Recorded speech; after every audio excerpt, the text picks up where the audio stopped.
আসসালামু আলাইকুম, আমি মোহাম্মদ আল ফারুক বলছি, ঢাকা বাংলাদেশ থেকে।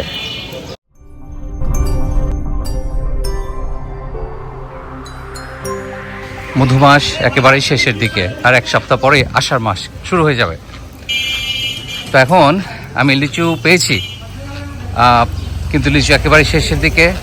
আম আছে, কাঁঠাল বের হচ্ছে, এবং সামারের অনেক অনেক ফল সেগুলো দেখতে পাচ্ছি, যেগুলো অনেক বছর দেখি না। এখন আমি বউবাজারের দিকে যাচ্ছি, দেখে আরও কী কী পাওয়া যায়। ঈদের পরপরই কাজে এখনও লোকজন ওইভাবে আসা শুরু হয়নি। এখন অনেকেই তাদের গ্রামের বাড়িতে ঈদ এনজয় করছে। এটা হলো কেউ, আর এটা অনেক বছর পর দেখলাম। এটা কি এখন শুরু হয়েছে মাত্র, আষাঢ়ে না, আষাঢ় এখন শুরু হয় নাই। তো 280 টাকা কেজি কেউ। এটা ছোটবেলা খেতে পারতাম না, কেমন একটু মাতলা মাতলা মনে হতো, বাট এখন আবার ট্রাই করবো। 15 টাকা হয়েছে মাত্র, 54 টাকা। ও 54 টাকা, ঠিক আছে, 54 টাকা ঠিক আছে। আর এই যে লটকন, এই লটকন আমাদের ওখানে প্রায় সব কিছু পাওয়া যায়, সব ফল পাওয়া যায়, লটকনটা পাওয়া যায় না। আর কেউ তো মানে বাংলাদেশে দেখলাম আমার মনে হয় 30-40 বছর পর, এর মধ্যে আর দেখা হয় নাই। তো এই লটকন আর কেউ অ্যামেজিং। কালোজামও পাওয়া যাচ্ছে 220 টাকা কেজি।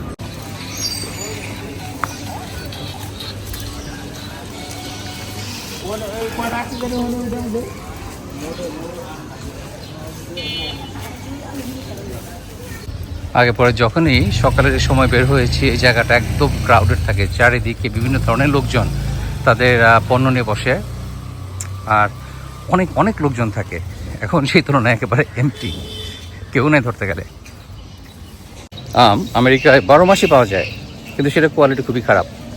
আর সামারে নিউ ইয়র্কে এবং অন্যান্য জায়গায় ভালো কোয়ালিটি আম পাওয়া যায়, কিন্তু আমাদের এখানে নিউ জার্সিতে, আমি যেখানে থাকি, সেখানে মেক্সিকান কিছু আম পাওয়া যায়, ইকুয়েডর এসব এলাকা থেকে আসে, কিন্তু অখাদ্য, কোনো স্বাদ নাই।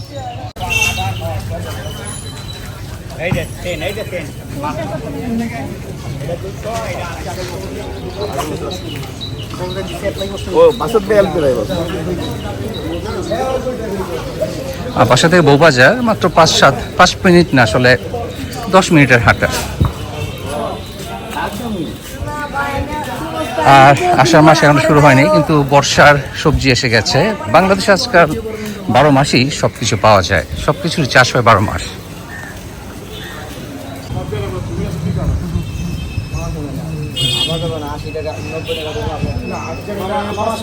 মোটা লতি মনে হয় হাইব্রিড।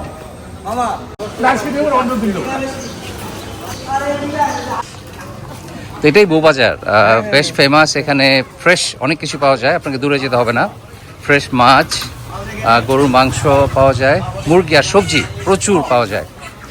এখানে বিভিন্ন জায়গা থেকে ফ্রেশ মাছ আসে, এবং তুলনামূলকভাবে অন্যান্য জায়গার চেয়ে দামে কম।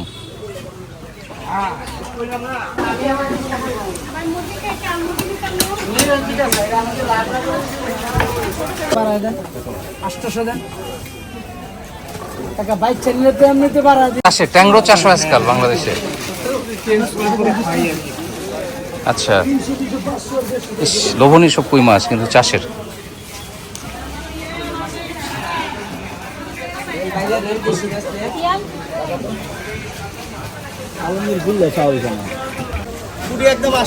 পুঁটি মাছ 800 টাকা কেজি। এটা খুবই চকচকে দেখতে, বেশ বড় সাইজের। এটা আসল নাকি চাষ না হাইব্রিড, আই ডোন্ট নো, কিন্তু দেখে মনে হচ্ছে লোভনীয়।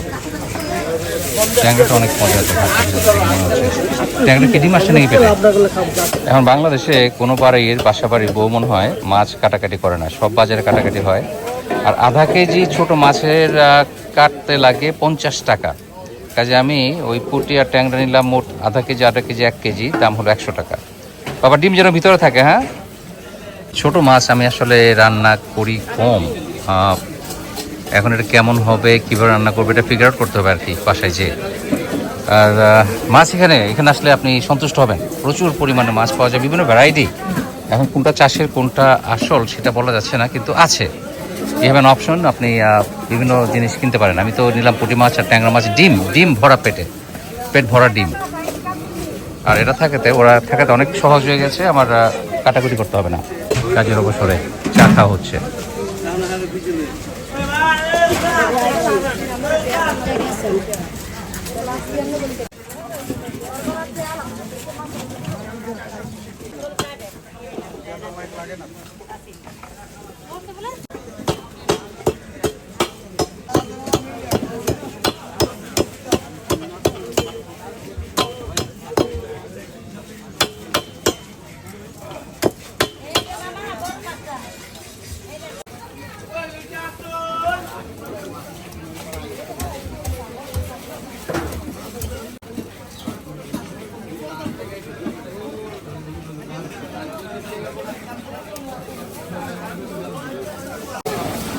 বেশ জমজমাট, অনেক ভিড় হয় এখানে সকালে।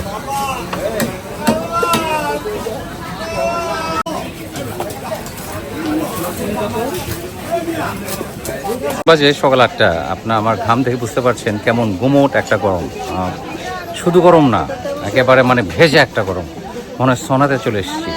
আমার ট্যাংরা পুটি কাটাকুটি শেষ, এখন একটু ঘুরে বেড়াবো, দেখে আর কি পাওয়া যায় বাজারে।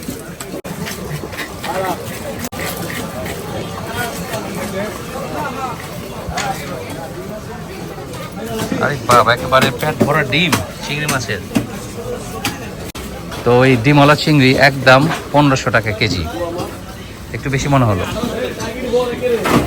অবশ্য সব কিছুই বেশি আজকাল, সারা পৃথিবীতে জিনিসপত্রের দাম এভাবে বেড়ে গেছে যে আপনি আসলে কিপ আপ করা খুবই ডিফিকাল্ট। মানুষ কীভাবে অ্যাফোর্ড করে আমি জানি না, কিন্তু এটা এক্সট্রিমলি চ্যালেঞ্জিং এখন যেভাবে সব কিছু হচ্ছে। আর এটা শুধু বাংলাদেশ না, সারা পৃথিবীতেই। কেক্কা মাছ, হ্যাঁ, এটা খেতে বেশ মজা। আর তপসা মাছ, এটা তো খুবই মজার মাছ, এবার ফ্রেশ। আর আপনার অন্য সময় এখানে গরুর মাংস বিক্রি হয়, কিন্তু এখন ঈদ পরবর্তী জন্যে সাধারণত এই শেষ মাথায় গরু আছে,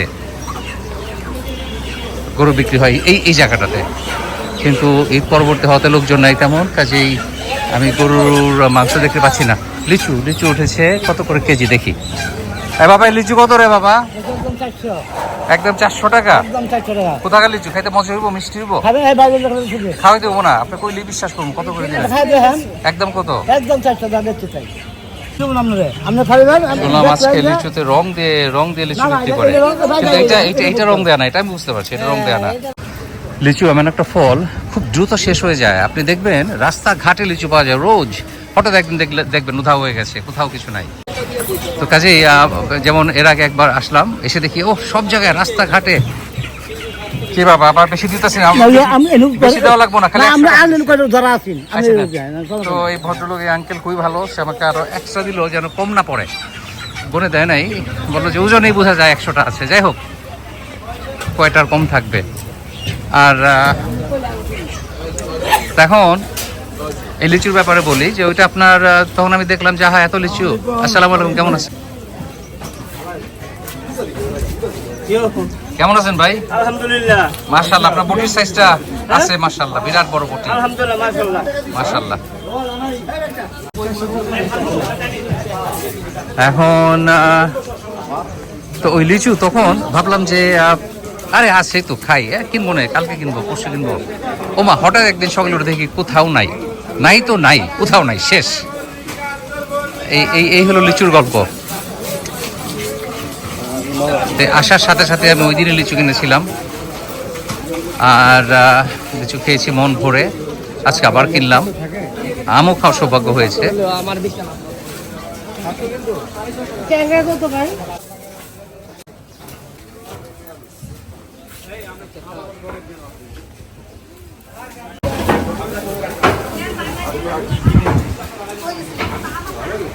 এটা হলো আমাদের বউবাজার, লোকাল একটা বাজার।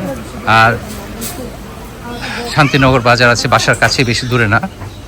আর মালিবাগ বাজার তো আছেই, কিন্তু এই বাজারটা আমার কাছে ভালো লাগে, কারণ এখানে আসলে কেন যেন একটা আমাদের গ্রামের বাজারের ভাইব পাই আমি। আর অন্য হয়, কিন্তু আমার সেরকম মনে হয়। তো যাই হোক, বাজার করলাম। মাছটা সেগুলো খাওয়া হবে কি না আমি জানি না, শখে কিনলাম আর কি। খাওয়া হতো আর অন্য ব্যাপার। যা দেখি তাই কিনতে মন চায়, এত বিভিন্ন রকমের ফল সামারের। কিন্তু কিন্তু খাবো কখন? খাওয়া তো হয় না, শেষ হয় না, একা একা খাওয়া ডিফিকাল্ট। গরমে হাঁটতে পারলাম না, বাধ্য হয়ে একটা টেসলায় উঠলাম। টেসলাতে করে যাচ্ছে বাতাস খেতে। তবে আজ গত 2 দিনের চাইতে অনেক ঠান্ডা, শুধু হিউমিডিটি অনেক বেশি, এত হিউমিড। কিন্তু একটা জিনিস দেখলাম, আমার আশেপাশে যারা হেঁটে বেড়াচ্ছে তাদের কোথাও গায়ে ঘাম নাই, শুধু আমার গায়ে ঘাম। আমি ভিজে মনে সোনার ভিতরে আমি ঘামছি বসে বসে। আর ওই কারো রাস্তাঘাটে কারো গায়ে ঘাম দেখি না, আমার একলা গায়ে ঘাম।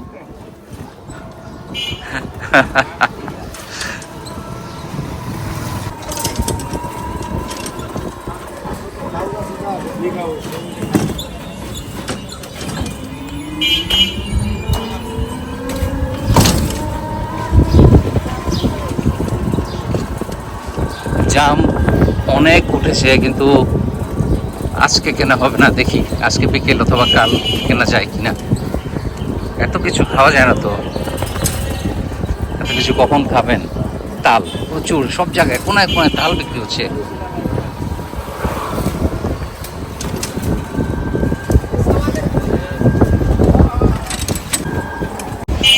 তো ঢাকায় একেবারে প্রথম দিকের আমি এসেছি পরশু। দুদিন ঘুমিয়ে ঘুমিয়ে কেটে গেছে আমার। এখন আজকে সকালে বাজারে এসে এনজয় করলাম। তারপর ইব্রাহিম ভাই দাওয়াত দিয়েছিলেন প্রথম দিনই, তার বাসায় খিচুড়ি, কুরবানির মাংস দিয়ে ভাত খেয়েছি। যাই হোক, ভালোই কাটছে দিন সোফার। আশা করি আপনাদের ভালো লেগেছে এই সকাল। ভালো থাকবেন সবাই, ইনশাল্লাহ দেখা হবে নেক্সট ভিডিওতে। আল্লাহ হাফেজ।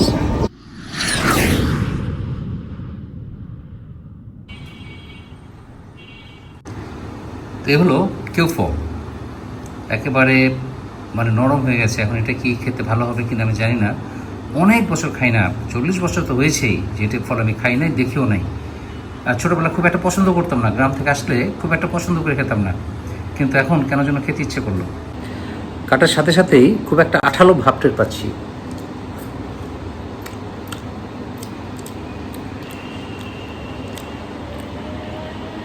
খুবই ডিফারেন্ট স্বাদের একটা ফল। আর কোন ফলের সাথে এটা আমি কম্পেয়ার করবো বলতে পারছি না। টক টক মিষ্টি, মানে টকের ভাব বেশি, মিষ্টি কম, রসালো, আর খুবই এক্সোটিক একটা ফ্লেভার আছে।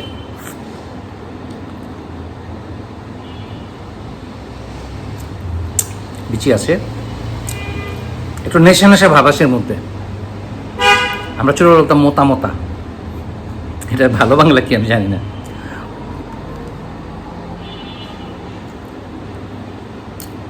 গাবের কোষের মতো ভিতরে, এবং কোষের বাইরের যে পাল্প সেটা খেতে হয়।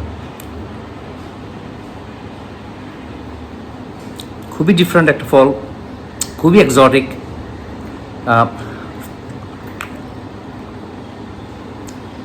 ছোটোবেলা তো পছন্দ না করলো, এই গরমে, প্রচণ্ড গরমে এটা খেয়ে ভালোই লাগছে, খুবই রিফ্রেশিং।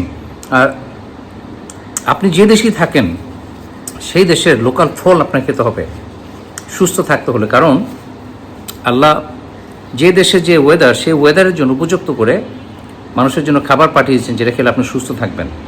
তো বাংলাদেশে প্রচণ্ড গরম পড়ে, গরমের দিনে এই সিজনাল ফলগুলো সবই খাওয়া উচিত। এটা আমাদের সব ধরনের ভিটামিন, মিনারেল, প্লাস এই যে সারাক্ষণ ঘামছি, এর জন্য এটা উপকারী, খুবই হেল্পফুল। এটা খেয়ে পর সমস্ত মুখ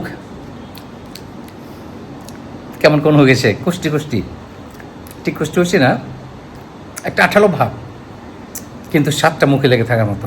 ভালোই, আমি এনজয় করেছি, অনেক বছর পরে খেলাম, ভালো লেগেছে। কেউ ফল।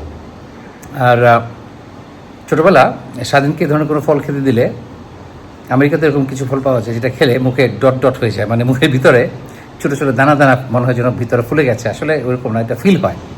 স্বাধীন বলতো, বিজয়রা বলতো যে আমার মুখ ডট ডট হয়ে গেছে, মানে ডট ডট, ছোটো ছোটো বিন্দি বিন্দি যেটাকে বলে আর কি।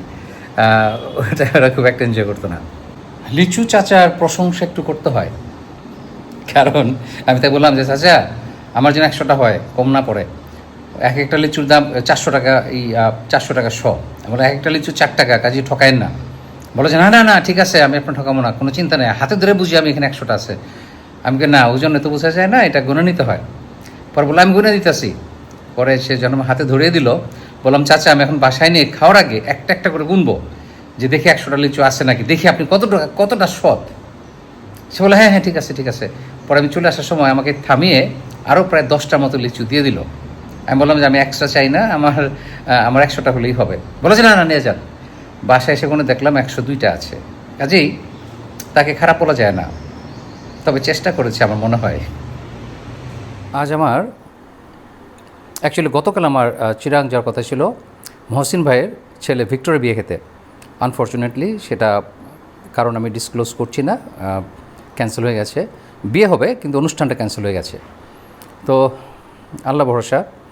আর এখন আপনাদের সাথে হঠাৎ আরেকটু গল্প করতে মন চাইলো। এই ব্লগটা তো একেবারে ছোটো হয়ে গেছে, একটু গল্প করি। আমি ফেসবুকে কয়েকদিন আগে দেখলাম যে ঈদের মাংস নিউ ইয়র্কে রাস্তায় কাটাকাটির জন্য ট্রিপল বিছিয়ে, টারপল যেটা বলেন, সেটা বিছিয়ে তারা মাংস ভাগাভাগি কাটাকাটি করার জন্য প্রস্তুতি নিচ্ছিল। আই ক্যানট ইমাজিন, মানুষ কতটুকু বিবেক বুদ্ধিশূন্য হলে এই কাজটা করতে পারে। এটা কখনোই তো সাধারণ মানুষ দেখলে তো ঘাবড়ে যাবে, এই ধরনের কাঁচা মাংস রাস্তায় বিছিয়ে তারা ভাগাভাগি করছে। এটা তো আমরা আমেরিকান সিটিজেন হলেও আমরা তো বাইরের মানুষ, আমাদের গায়ের চামড়া আলাদা, চেহারা আলাদা, আমাদের অ্যাকসেন্ট আলাদা, আমরা বাইরের। তো সেখানে আমাদেরকে তো আরেকটু বেশি কেয়ারফুল হয়ে থাকতে হবে। সেখানে এটা যারা করেছে এটা আনবিলিভেবল, এবং পুলিশ অবশ্যই তাদেরকে সরিয়ে দিয়েছে, তাদেরকে কাটাকাটি করতে দেয়নি, তাও এক কলেজের সামনে। সুবহানাল্লাহ, নাউজুবিল্লাহ। মানুষ কীভাবে এতটুকু মূর্খ হয় আসলে। আমাদের সময় আমরা যখন আমেরিকা গেছি সেই 80-র দশকে, আমি 83-তে গিয়েছি, তখন 2টা ক্যাটাগরি ছিল। একটা ছিল ভদ্র এবং শিক্ষিত ফ্যামিলির ছেলে মেয়ে, আরেকটা ছিল শিপ জাম্পার। আমি কিন্তু শিপ জাম্পার যারা তাদেরকে অভদ্র বলছি না, এটা একটা ডিফারেন্ট ক্যাটাগরি। যারা জাহাজ থেকে ঝাঁপিয়ে পড়ে আমেরিকায় ঢুকেছে তারা শিক্ষিত হতেও পারে, ভদ্র ফ্যামিলির হতেও পারে, কিন্তু আমি জাস্ট ক্যাটাগরি দিলাম যে আর হলো শিপ জাম্পার, আর একটা হলো আপনার প্রফেশনাল, যেমন ডাক্তার, ইঞ্জিনিয়ার, প্রফেসর অথবা স্টুডেন্ট। আমি যেমন গিয়েছিলাম স্টুডেন্ট হিসেবে। তো এই যে ক্যাটাগরি, এরা কিন্তু বেশি সবাই ভদ্র ফ্যামিলির, শিক্ষিত ফ্যামিলির, এবং মোটামুটি টাকা পয়সা ছিল। কাজেই আমরা যখন নাকি সেই সময় কোনো বাংলাদেশের বাইরে দেখতাম, মিট করতাম, আমরা পাগল হয়ে যেতাম। তাকে বাসায় নিয়ে এসে রান্না করে ঈদের মতো অনুষ্ঠান হয়ে যেত আমাদের। আর ওই DV1, OP1 প্লাস ফ্যামিলি ভিসাতে আজকাল সব ধরনের মানুষ চলে যাওয়াতে বাংলাদেশিদের সম্মান, ইজ্জত সেটা চলে গেছে। আর শিক্ষিত অশিক্ষিত, ভদ্রলোক অভদ্রলোক, চোর পকেটমার সব গেছে এখন আমেরিকাতে। এবং বেশিরভাগই ভালো ভদ্র, কিন্তু ওই যে 1-2জন খারাপ হলে কিন্তু সমস্ত জাতের বদনাম হয়ে যায়। তো সেটা ছিল তার একটা এক্সাম্পল। প্লাস আরেকটা ঘটনা বলি। কিছুদিন আগে বনে গিয়েছি অথবা বাইরে ঘুরতে গিয়েছি, জঙ্গলে, হোয়াটএভার। তো সেখানে অ্যাকচুয়ালি আমি তাকে চিনি না, বাংলাদেশি, ফার্স্ট টাইম মিট করলাম। সে দেখি মাছ ধরে পুকুরে, লেকের মধ্যে মাছ ধরছে, তার সাথে তার আরেক ফ্রেন্ড। তাই আমি বললাম যে বা আপনারা মাছ ধরেন, আপনারা কি লাইসেন্স আছে? জাস্ট কিউরিওসিটি, কারণ আমিও সাথে থাকলে আর যদি তাদের বিপদ হয় আমিও বিপদে পড়বো। বলে যে না না আমি তো NYPD, মানে সে NYPD কিনে ফেলছে সব কিছু। তাই আমি বললাম আপনি NYPD তো নিউ ইয়র্কের পুলিশ, আপনি নিউ ইয়র্কের পুলিশ হয়ে আপনি নিউ জার্সিতে এসে লাইসেন্স ছাড়া মাছ ধরেন, আপনাকে তো 2টা হ্যান্ডকাপ পড়াবে। তখন বলে যে না না নিউ ইয়র্কে আমাদেরকে ছেড়ে দেয়, কিছু বলে না, আমরা পুলিশ তো আমাদেরকে ছেড়ে দেয়। তাই আমি বললাম এটা তো নিউ ইয়র্ক না, এটা নিউ জার্সি, এবং আপনি যদি জাজের সামনে দাঁড়ান, পরিচয় দেন আপনি নিউ ইয়র্কের পুলিশ, আপনাকে ডাবল পানিশমেন্ট দিবে যে আপনি পুলিশের লোক হয়ে এখানে এসে অন্যায় কাজ করছেন। তো যাই হোক, আমি একটু চেষ্টা করলাম বুঝাতে। তারপরে বললাম যে ভাই আপনার যেমন চাই করেন, আমার দায়িত্ব ছিল আপনাকে বলা, আপনি বাইরে থেকে আসছেন আমাদের গেস্ট, এখন আপনি যা করবার করেন সেটা আপনার ইচ্ছা। তারপরে সে অনেকক্ষণ মাছ ধরলো, ধরতে পারেনি কিছু, বাস বসেছিল। তারপর একসময় উঠে আসলো। আর তার ওয়াইফ, সুবহানাল্লাহ, আমি মানুষের বদনাম করি না কখনো, সহজে করি না। বাংলাদেশি মেয়েরা যে এত অভদ্র, এত ছোট লোক হতে পারে, বস্তির মেয়েরা এরকম, বস্তিতে ভদ্রলোক আছে আমি জানি, কিন্তু আমি জাস্ট, এটা তো মানুষ বলে যে বস্তি মিন করে যে একেবারে লো কোয়ালিটি, যেটা আর কি, এত অভদ্র হতে পারে আমার ধারণা ছিল না। এখন প্রথমে ওই নিউ ইয়র্কের পুলিশ যেটা পরিচয় দিচ্ছিল বারবার, আমি NYPD। আসলে NYPD তো বিভিন্ন ক্যাটাগরির আছে, সবাই তো আর ইন্সপেক্টর না অথবা পুলিশ অফিসার না, অনেক আছে ট্রাফিক পুলিশ, সেটার জন্য খুব একটা কোয়ালিফিকেশনও দরকার হয় না। আমার মনে হলো তার বুদ্ধিমত্তা এবং তার আচার ব্যবহার, কথাবার্তা বলে মনে হলো সে ওই ক্যাটাগরির কিছু একটা হবে। আর আমি ওই লোকের জন্য সরি ফিল করি, কারণ তার ওয়াইফ এত বেয়াদব, এত অসভ্য, আমি তাকে আমাকে ফেসবুকে লাইভে যাই নাই, এই জন্য সে আমার সাথে পাবলিকলি এত অসভ্য ব্যবহার করলো। আমি তাকে বললাম যে ভাবে আপনি রাগ করতেছেন কেন, আমি কি এক্সপ্লেন করতে পারি কেন আমি আপনাকে ভিডিও করতে দেই নাই? আপনি আমার সাথে কথা বলবেন না, ধমক দিয়ে চোখ বড় বড় করে তার হাজব্যান্ডের সামনে, তারপর আরও অন্যান্য কয়েকটা বাংলাদেশি ছিল সবার সামনে, এবং সবাই মাথা নিচু করে আছে। তখন বুঝলাম এই মহিলা এতই দজ্জাল, এর ভয়ে কেউ উপরে তাকানোর সাহস পায় না। তো অবাক হয়ে গেলাম যে আমেরিকাতে আজকাল কত ধরনের মানুষ চলে গেছে, সব ধরনের মানুষই আছে, কিন্তু ওনার মতো দজ্জাল মহিলা আমার লাইফে আমি মিট করে নেই। আমি বিলিভ মি, আমি অনেক দজ্জাল মহিলা আমি ফেস করেছি, কিন্তু তারা অ্যাটলিস্ট মানুষের সামনে একটু ভদ্র হওয়ার চেষ্টা করে। এই মহিলার কোনো লজ্জা শরম নাই, ফার্স্ট টাইম আমার সাথে মিট করলো, এমনও ভদ্র। আমি স্টিল আই ক্যানট কম্প্রিহেন্ড যে একটা মানুষ কীভাবে এত ছোট লোক হয়। তার জামাই একটা সরায় আবার ল করলাম না, কারণ নাইলে এরকম ওয়াইফ নিয়ে চলে কীভাবে। আবার পরিচয় দেয় আমি NYPD। খুবই লজ্জার, আমাদের বাংলাদেশি কমিউনিটির জন্য অত্যন্ত লজ্জার।